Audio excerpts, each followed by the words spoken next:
মোড়ল হয়েছে উনি, গুদের মোড়ল। চল তো বলতে চল, এইসব বাচ্চাদের কাছে থেকে না কোনো লাভ হবে না, বুঝলি? লেওরা আমি বুঝে গেছি, এবার যা করার আমাদের বাচ্চার ক্লাবকে করতে হবে।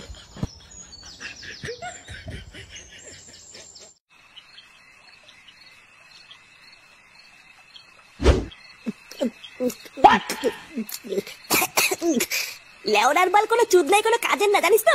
ওটা আমরা কত আশা করে গেলাম, ভাবলাম গ্রামের মোড়ল হয় হয়তো কোনো সাহায্য টাহায্য পাবো। আর বুকাচুদা মোড়ল বলে কিনা এটা নাকি উনার কাজ না। তা উনার কাজটা কি? হ্যান্ডেল মারা। চোদ না, আমি যদি গ্রামের মোড়ল হতাম না তাহলে দেখিয়ে দিতাম চোদন কাকে বলে। হ্যাঁ সবই তো বুঝলাম, কিন্তু তুইও তো খোঁজে যাচ্ছিস কেন? কোন বাল কি করলো কি না করলো ওসব আমাদের দেখে লাভ নেই, আমরা আমাদের দায়িত্ব পালন করলেই হবে। আচ্ছা পল্টুদা, পুরো গ্রামটাকে পাহারা দেওয়ার জন্য যদি আমাদের ক্লাবের তরফ থেকে সেভিক ভলেন্টিয়ার দিই তাহলে কেমন হয়? আরে না না, পাগল হলে নাকি? ওই চোদনাগুলো আমরা মোড়লের উপরে, লেওরা গুলোকে করতে বলবো বাল আর করে ফেলবে ছাল, দরকার নেই। হ্যাঁ ঠিকই বলেছিস, অত ঝামেলার ভিতরে যাওয়ার দরকার নেই। দাঁড়া কাল সকালটা হোক, তারপরে ঠান্ডা মাথায় ভেবে দেখতে হবে আমাদের ক্লাবের তরফ থেকে গ্রামের সেফটির জন্য কি করা যায়।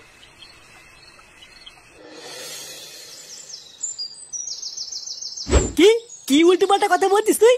হ্যাঁ গো পল্টুদা, আমি একদম উল্টো পাল্টা কথা বলছি না। ক্লাবে আসার পথে তো গ্রামের লোকজনরা তাই বলছিল।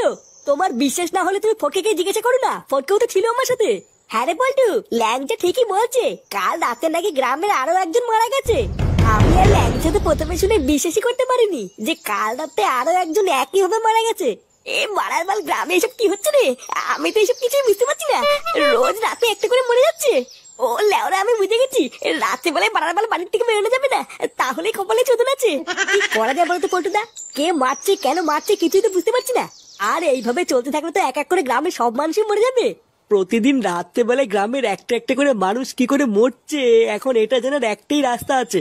নে মারা, সেটা আবার কোন রাস্তা? রাস্তা নয় রে, রাস্তা না, চৌরাস্তা, আমাদের গুদুম বাবা।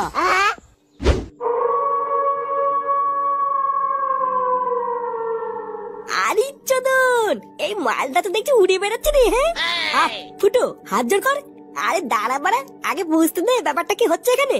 এই মালটা কি কোনো দড়ি টড়ি ধরে ঝুলে আছে নাকি? বাবা আমাদের রক্ষা করো বাবা, আমরা অনেক দূর থেকে বিপদে পড়ে তোমার কাছে এসেছি। এখন আমাদের এই বিপদের সময় আপনি আমাদের শেষ ভরসা বাবা, আপনি আমাদের রক্ষা করুন। বল, কি করতে এসেছিস এখানে?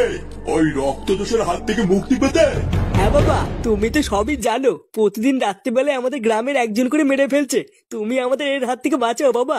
বম ক্রিং ক্রিং ছট, চোদন খরে চোদন খেয়ে গিয়েছে তার সম্মান, ছটফট করে তিলে তিলে নিয়েছে তার জান। এবার সে বদলা নিতে এসেছে এই গ্রামে, আসল দোষীর রক্ত খেয়ে মারবে সে প্রাণে। ছট!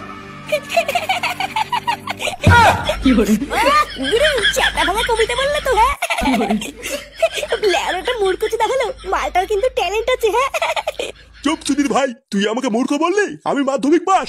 সারা চোদনা, মাধ্যমিক আর 1 নম্বরের জন্য আমি স্টার পাইনি, কেন জানিস? কারণ আমার পেনের কালি ফুরিয়ে গেছিল। বলছি বাবা, তুমি ওর কথা কিছু মনে করো না। এবার তুমি আমাদের বলে দাও বাবা, কে সেই দোষী যার জন্য আমাদের গ্রামের রক্তচোষাটা এত বড় ক্ষতি করছে? আর এই রক্তচোষাটা কোথায় বা থাকে আমরা তো কিছুই জানি না বাবা। ও থাকে একটা গভীর জঙ্গলের পুরনো বাড়িতে, আর রাতের অপেক্ষা করে, কারণ রাত হলেই ও প্রতিশোধ নেওয়ার জন্য বাড়ি থেকে বেরিয়ে আসে। তারপর যাকে সামনে পায় তারই রক্ত চুষে খায়। কিন্তু বাবা, সেই দোষীটাকে যার জন্য ও আমাদের গ্রামের সবার রক্ত চুষে খাচ্ছে? সে আর কেউ নয়, তোদেরই গ্রামের মোড়ল। কি? হ্যাঁ, আর ওই মোড়লকে ধরে তোরা যদি একবার কোনোভাবে ওই রক্তচোষার বাড়িতে নিয়ে যেতে পারিস, তবেই ওই মোড়লকে ওর নিজের হাতে মেরে তারপর শান্ত হবে, নয়তো আর হবে না।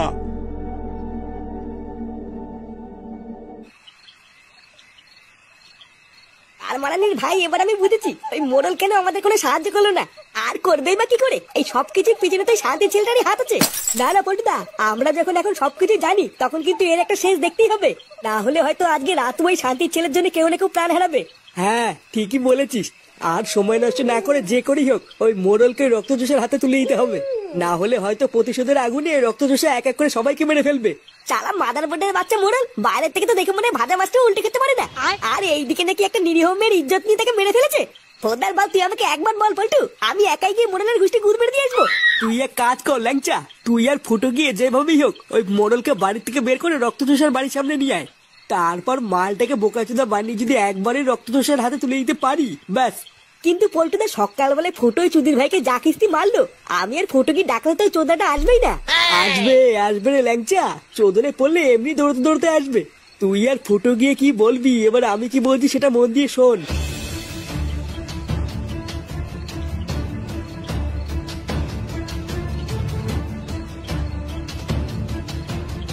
কি আমার কথা কি ক্লিয়ার নাকি ভেজাল আছে? আরে হ্যাঁ হ্যাঁ, বুঝে গেছি বুঝে গেছি। এবার বারা তোরাও দেখবি এই ফুটোর অ্যাক্টিং কাকে বলে।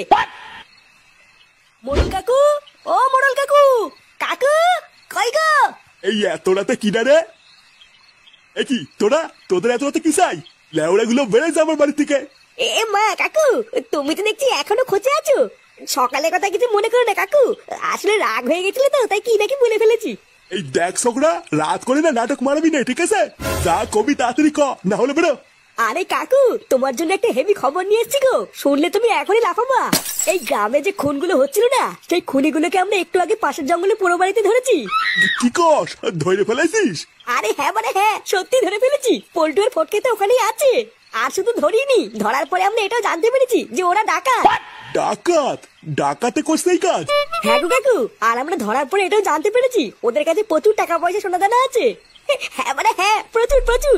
ওই জন্য তো লেওড়া তোমাকে ডাকতে এসেছি। তুমি হচ্ছে গ্রামের মোড়ল, ওইসব টাকা পয়সা সোনা দানা সব তোমার কাছেই রেখে দেবে। এই সুধীর ভাইগুলো রাত দুপুরে কয় কি টাকা পয়সা সোনা দানা অনেক কিছুই আছে।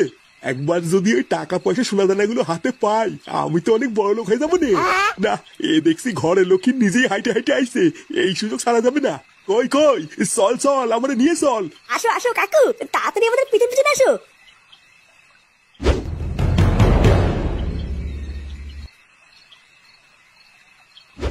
নে রে, বললি যে এখানে ডাকাত গুলো আছে, তো গেল কোথায়? কিটা রে, কিটা? দেখ ঢ্যামনা গুলো তোরা কি ভাবতেছিস?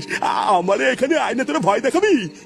আমি কিন্তু এই গ্রামের মোড়ল, তোদের সকলের কপালে কিন্তু কষ্ট আসতেই বলে দিলাম।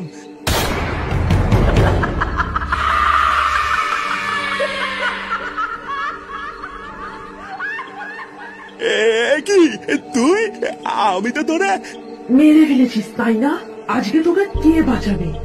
এবার তোকে আমি তিলে তিলে মারবো, যেভাবে তুই আমাকে মেরেছিস। কি বলতেছিস এসব? আমার তুই মারবি?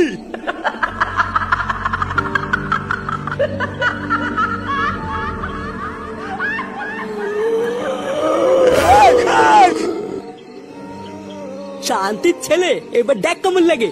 এবার থেকে সব শান্ত, আর গ্রামের কোনো মানুষই মারা যাবে না। চল এবার আমরাও যাই।